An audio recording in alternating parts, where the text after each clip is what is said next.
صباح الخير. ناس كتير بتعمل الموقات في البيت وما بيطلعش معاها مظبوط، وقررت ان هي ما تعملوش تاني. بس اوعدكم لو عملتوه بطريقتي هيطلع معاكم احلى كوباية مغات مظبوطة جدا.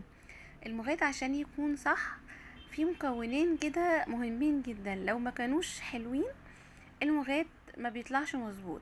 اول مكون معايا هو المغات نفسه. المغات المحوج لازم تشتروه من عطار يكون ثقة، يعني مش اي عطار تشتروا منه مغات محوج.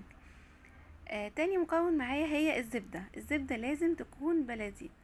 انا هنا استخدمت معايا اهو 3-4 معالق زبدة بلدي صافي. الزبدة لازم تكون مضمونة من عند حد مضمون تشتروها، لاني لو الزبدة مش كويسة المغات كده باظ معايا ومش هيطلع معايا مغات مظبوط. فاهم حاجة المكون الزبدة. تاني حاجة بضيف 5 معالق كبار من المغات المحوج، وده لون المغات المحوج بتشتروه طبعا من عند عطار يكون ثقة عشان المغات يطلع معاكم مظبوط. يبقى انا حطيت 3-4 معالق زبدة بلدي عليها 5 معالق كبار من المغات المحوج، وافضل اقلب كده على نار عالية لحد ما المغات يستوي معايا. شايفين؟ هنا بضيف السمسم. حابين تضيفوا بقى مكسرات، تضيفوا جوز الهند زي ما انتوا عايزين، ده طبعا على حسب الذوق.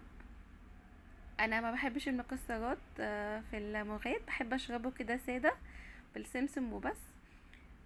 وبعدين هنا اتحمر معايا، ببتدي اضيف الميه وبقلب بالشكل ده. بضيف الميه بايد، والايد التانية بفضل اقلب عشان ما يكتلش معايا زي ما انتوا شايفين كده.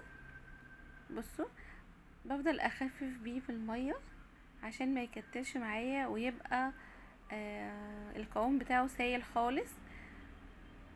ده مش معناه ان هو كده بيكون خلاص سايل، ده لسه المغات بيستوي، المغات بيحتاج سوا.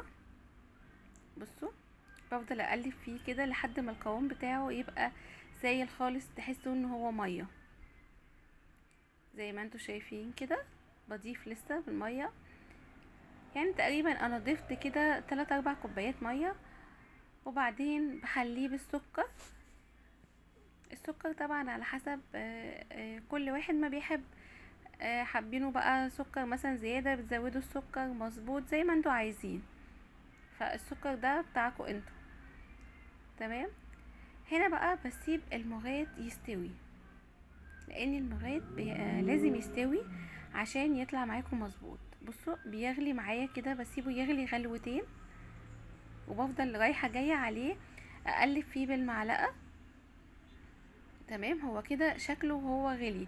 بعد ما غلي الغلوتين دول بضيف عليه مية تاني، عشان انا لو سبته كده القوام بتاعه بيتقل جدا وما بينفعش يتشرب، فاما بتيجوا تصبوه تحس ان هو عامل زي المهلبية يتاكل ما يتشربش خالص. فانا بعد ما بيغلي معايا غلوتين بضيف المية بتاعتي، 2-3 مية كده عشان يطلع بالقوام المظبوط ده. وهو كده تمام معايا، استوى وبقى زي الفل وبألف هنا وشفا. شايفين قوامه مظبوط ازاي؟ ما تنسوش تعملوا سبسكرايب وتعملوا لايك وكومنت وشير للقناة عشان يوصلكوا كل جديد.